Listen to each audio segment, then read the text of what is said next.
Are you stoked to check out nearly 30 brand new indie AA niche releases for the week of July 14th through the 18th of 2025? Greetings, Indie Warriors, and welcome to I Dream of Indie Games. Old Gamer Joe here once again to bring you all the exciting releases. This time it is packed, everybody. This is one of the busier weeks we've had in some time.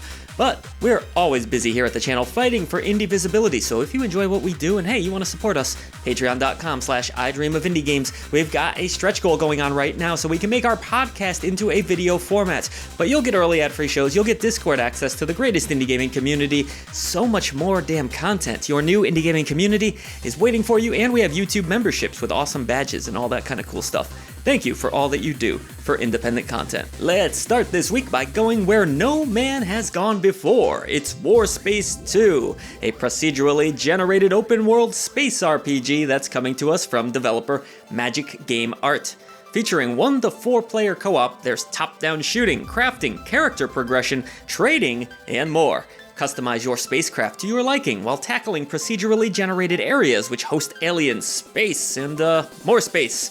The game is also targeting Steam Deck compatibility, meaning you'll be able to take your adventures on the go. That was nice and all, I do enjoy space, but let's turn up the heat a bit with Arashi Gaiden, a turn-based action game where you'll control a Ronin for hire. He's on a quest to recover 3 powerful relics that have been stolen, and you'll need to not only rely on your tactical skills if you hope to succeed, but be able to dash and teleport out of the way in real time. The developers refer to this as dash and slash. Nice, kind of like dine and ditch, something you should never do. Support our servers out there, they work very hard. There's boss fights too, but what's really cool is that it's part of the Pocket Bravery universe, so I love how they're tying it into a game that I really enjoyed. Perhaps you prefer naval battles? Well then prepare yourself for Reclaim the Sea, taking place within a flooded world, kind of like Waterworld. Remember that movie? Kevin Costner? Anyone? The game mixes real-time ship-based combat with resource management. Also, I think Waterworld was a video game too, wasn't it?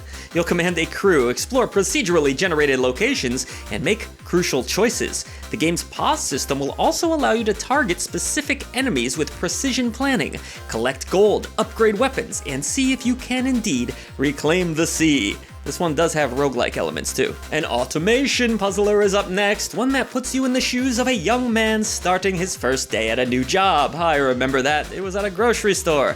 The game is all about watching and optimizing production lines. You're gonna be drilling, you're gonna be producing, welding, and so much more.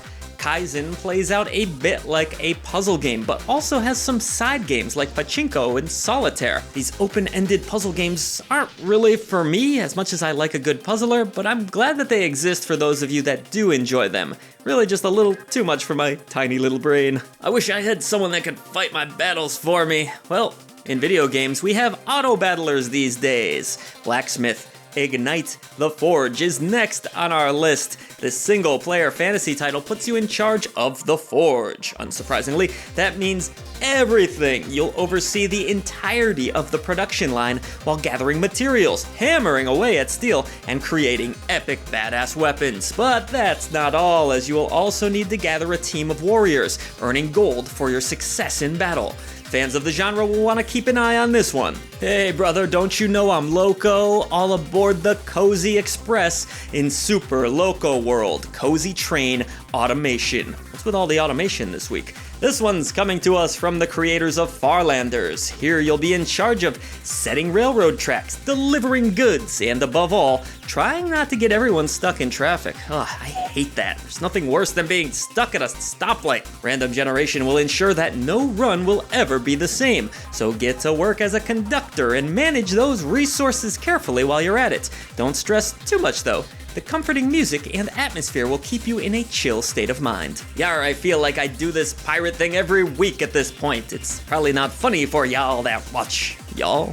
What am I doing at this point? This is Pirate Cove Simulator, which will be dropping its anchor on the 14th. Playing as a ghostly pirate who runs a tavern, you must make deals with other undead pirates, all while naturally getting drunk off of rum. Sounds like a good time to me.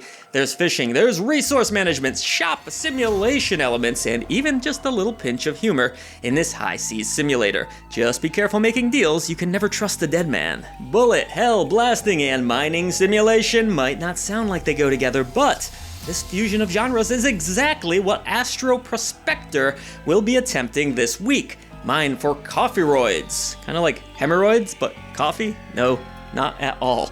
But this is going to be, hopefully, an addicting little indie that will feature 25 different zones to explore, plenty of boss battles, lots of skills and upgrades, and around 5 hours of total gameplay, meaning it won't overstay its welcome. Sounds like a literal blast to me. Blast and hemorrhoids. Ugh.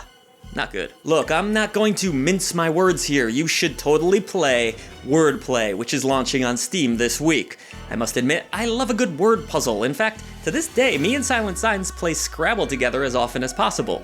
In Wordplay, you'll need to drag and type to find the highest scoring words, typically the largest ones. Your goal is to score a certain amount of points in order to advance into the next round. If you are successful, you'll be able to choose between a variety of different perks. I find myself way more excited about this game than I probably should be. Plus, with modifiers to tweak the rules and special tiles, I doubt it's going to get old quickly. I could play word games all damn day. Maybe one of the bigger releases this week, it's Eriksholm, The Stolen Dream. Why does that sound like Eriksholm? I don't live with anyone named Eric. That said, this looks to blend a deep narrative with stealth-based gameplay.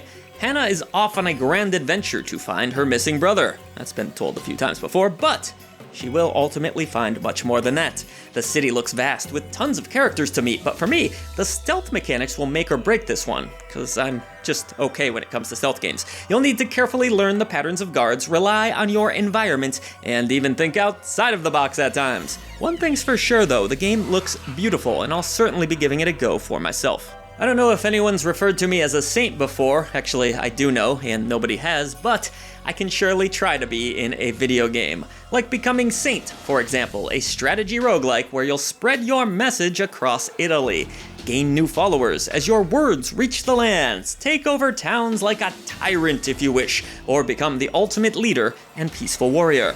Battles are real time in this one with 16 total units that are all unique from one another. Use battlegrounds to your advantage and even take direct control over each infantry. Discover your one true destiny on the 15th. Let's get definitive. Lots of strategy games this week without question. Stronghold Crusader Definitive Edition sends you back in time on epic journeys across massive battlefields. Go to war in this updated version of the original game that comes equipped with better visuals, new gameplay options, and that classic art, music, and voice talent. Players will receive 8 new units, 4 new AI lords, and 2 massive campaigns, making this the definitive way to play. There's even a skirmish mode being added. Real-time strategy fans should eat this one up. Now I've got a farming sim all wrangled up for you. This is Gaucho and the Grassland, which will be dropping on the 16th. It's not your usual farming sim, however, as here you control a Latin cowboy across magical lands on a quest for peace and prosperity. How poetic is that? This game is less about growing crops and the usual stuff, with a focus on helping animals to survive. They need good shelters, and you'll also need to be breeding them to ensure they exist for future generations. It's not just animals either, as people will also need help. Seems like a cool take on the genre to me. You might want to ink this next indie into your gaming library. It's Reverie, another city builder, believe it or not, though this is supposed to be a more casual affair. We'll see. Featuring some lovely art that was inspired by the Tang and Song dynasties, apparently, you'll need to manage a village through, the usual. Guide villagers, build up homes, produce goods, and make special trades. However, this game does stand out a bit with a match 3 gameplay element that involves clicking and dragging various layouts. We're just gonna have to see if it all snaps together. Onward and upward! It is time for a story-rich thriller that I've been stoked about since it was first announced.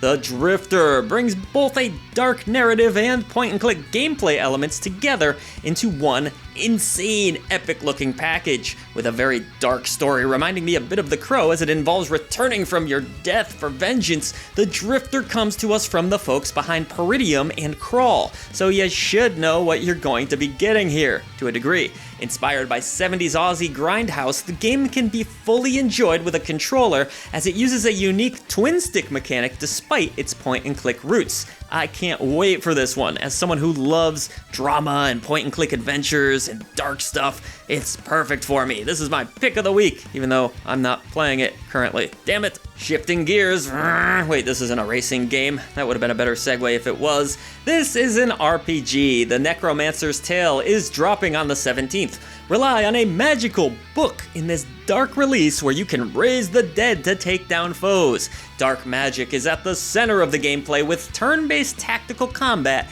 and a ton of dialogue to uncover. I mean, a literal ton. Wait, how much does a ton weigh? A ton? Okay. The hand-drawn art is completely AI-free, created by real artists. You love to hear that. They are saying anywhere between 25 and 50 hours of gameplay are available too, meaning this one should keep you busy for a long time, assuming you don't end up cursed. I said that with some kind of weird accent. Alright, I'm bending the rules just a bit with this release, but there's enough hype around Neon Abyss 2 where I thought it was worth mentioning despite the fact that it is in early access. Being bigger and badder than the original roguelike shooter, this sequel will offer 4-player online co-op modes, additional combat styles, and tons of item synergies. Yeah, blast baddies in this colorful indie and gather up Abyss companions, creatures that you can collect, kinda like Pokemon. Hopefully it hits version 1.0 before we know it, but it looks cool enough to even consider supporting in early access. More for you strategy fans out there. Woo, something in the water this week. This is Dust Raiders, where you'll need to upgrade your vehicle with awesome weaponry and armor and partake in tactical battles against rascally bandits. Watch your resources in this post-apocalyptic world. Manage an entire crew that is seriously pissed off. Learn an intricate economy system, and above all else, have some fun while you play. Don't leave this one in the dust when it launches on Steam. It's going to be the 17th. Rock on, indie warriors. That was supposed to be a guitar. This musical pixel RPG has been brewing for some time now, but at last, Fretless, The Wrath of Riffson is launching this week. As a bit of a musician myself, I was a bass player, and a huge RPG fan, I have very much been looking forward to embarking on Rob's quest. He's out to restore peace and harmony to the world through music. Take down Riffson with an assortment of instruments and enjoy rhythm-based music battles. I guess you could say I'm amped up to play this one. What's wrong, everybody? You never filled up the hole before? Alright, I knew that'd get a laugh out of somebody, maybe. Our next indie release, it's asking for trouble. Fill up the hole. No, it's not that hole, you pervert. Just as the Steam page mentions, your goal is to turn trash into cash in this tiny incremental title that will have you hurling garbage into an endless void. Ugh.